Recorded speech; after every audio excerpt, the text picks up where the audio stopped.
What's up, y'all? Varnat here. Vampira here. And today we will be reviewing Saints Row 4. So let's get stuck into it. First off, we have the plot. The plot. Now, the plot starts off in this game very similar to the rest of the games. You know, you just throw them straight in. The main key ingredients is you're on this, somewhere along the lines of the Saints became counter-terrorist operatives. Don't ask me how that happened. That's one of the many over-the-top things with this game. But you're on a mission, you save Washington from being bombed, and then are not on camera. You're elected to become the President of the United States. Now, the funny thing about this is that one of the optional voices that you can have on the game is an Englishman. Mm-hmm. So how a foreigner can be elected the President of the United States is beyond me, but let's just ignore that. It's Saints Row, it's over the top, it's all in good fun. How a member of the Saints was able to be elected as the President of the United States. A guy who in Saints Row 2 woke up in prison is elected President. Not to mention who's probably killed more innocent people than he has bad guys. Yeah. So let's just ignore the little tiny plot problems. And, you know, when he's about to do an address to the public to try, because his polls are down. Shut up. And then an invasion ensues. An alien race come down and proceed to suck up all the humans. Yeah. And the president puts up one last stand, gets an all punch up with the bad guy, but seemingly loses and is jacked into the Matrix. Pretty much. So we'll leave it at that. We don't want to spoil too much. So that's the plot summary. So from there, you can imagine where it goes. You're in a Matrix-type simulation. An overabundance of superpowers and... You get all sorts of goodies. So let's talk about the gameplay. Now, the gameplay plays basically like every other Saints Row, except with a tiny slice of Crackdown in there as well. If you've played Crackdown... Just a bit. You can do super fast sprints, making the cars and other vehicles in the game completely useless, and you do not use them whatsoever. What do you think, though? Do you think they introduced that a bit too early in the game? I think they made a mistake by introducing it in general, just simply because you nullify the rest of the game. You know, you have rim jobs in the game, which is for customizing your cars. I didn't use it once. I didn't customize. You don't need the cars. You're faster on foot than you are in a car. And it's easier to control. Exactly. You can just run, sprint, and you're jump pretty much you indestructible too while you're sprinting. So for the most part, especially once you level up down the line. And the gameplay is fun though. You can't really hide that. It's fun sprinting, like running through traffic, knocking cars aside. Oh, overall, it's a very fun game. Yeah. I had a lot of fun playing it. I felt that it was a bit too short. I finished it in like 2 days and not non-stop playing, so I took breaks in between and but I finished it in 2 days. It was a fun game though. The gameplay is cool. The button, it's basically Saints Row the Third, only with superpowers. Well, it was intended to be a DLC, right? That's right. It was originally designed as DLC, and then they went, you know what, fuck this, let's make more money and make it an actual standalone game. And it worked. People bought it. Problem is, though, it was racked with a lot of glitches. And the main problems for me was phasing into buildings and getting stuck. The game would freeze several times, especially if you had a homie with you who's superpowered as well. But all that would get fixed up in time. I imagine it would. I just didn't have the patience for it. That's why I returned it. So, gameplay was fun, very cool, very different. I thought it was pretty unique in that regard. Now, let's talk about the visuals. Don't expect much. No. It's Saints Row the Third. There's nothing innovative about it. They use the exact same engines, the same maps. All they did was give you some new outfits and a couple of new weapons. One of the things I did like about the weapons is that they're no longer all these different weapons. You get basically 3 weapons. Like there's 3 pistols to choose from, and then you can customize how they look. So like the pistol in general, you had one was a stock standard 45 caliber pistol. Then it could be turned into an awesome looking revolver or a Maus pistol from the TV show Firefly.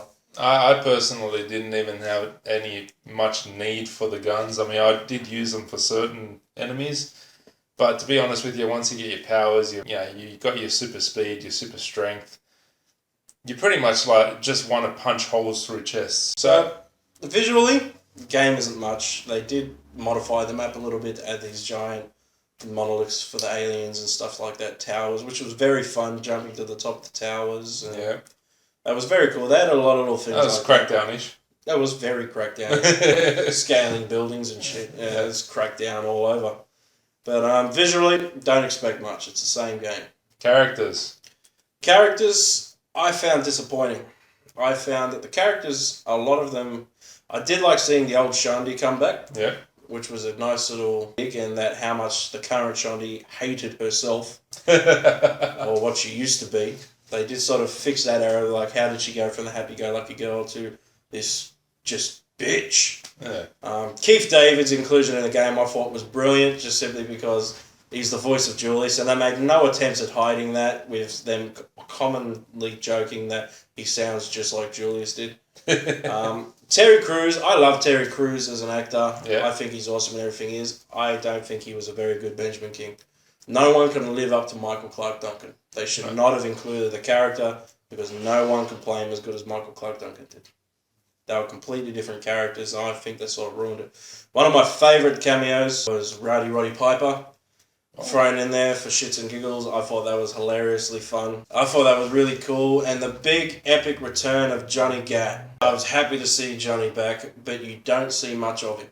And I thought that the same with most of your crew. By the time you get them back, you're almost finished the story. And you don't really have the interactions that you got in the previous game. And especially the scenes on the ship, it seemed like the carbon copy of Mass Effect. Yeah. Pretty much everyone's just doing their own thing, and you just got to walk up, talk to them. And apparently everyone in the Saints is bisexual because they'll all bang each other. Yeah. Apart from Keith David and Benjamin King. But the characters are cool, though, especially using Nolan North as the voice. So, as I'm sure everyone did use Nolan North as the voice of. He's hilarious. There's nothing more I can say. It's the man who does Deadpool. He does everything. Yeah. Nathan Drake. He's probably got to be the most sought after voice actor in Hollywood. So I give the characters good, but a lot of them were underutilized and underused. Soundtrack. The 80s channel I loved. I loved it. It had all the classics. It's got, the Safety Dance. It's got Simply Irresistible. It's got all these classic, awesome 80s tracks. And I just love. I didn't listen to any other channel. I only listened to the 80s channel. A bit of a superimposed dubstep, though. No, it's got a shit ton of dubstep, especially with that dubstep gun, which is useless. It does, no damage. It was just for show. I love that they incorporate the songs into some of the missions like they did in previous games. Yeah. And Pierce having his sing-along while he's riding with the president, things like that I thought was cool. But awesome soundtrack. In comparative to Grand Theft Auto 5, which I've also played recently, this soundtrack shits all over Grand Theft Auto 5 soundtrack. The negatives with the game, like I said, there was a lot of glitches. The game froze constantly, and I'm not the only one who's frozen for. I've looked online to see if it was just my disc. A lot of people have been reporting it. Yep. Like I said, the length of the game, not very long.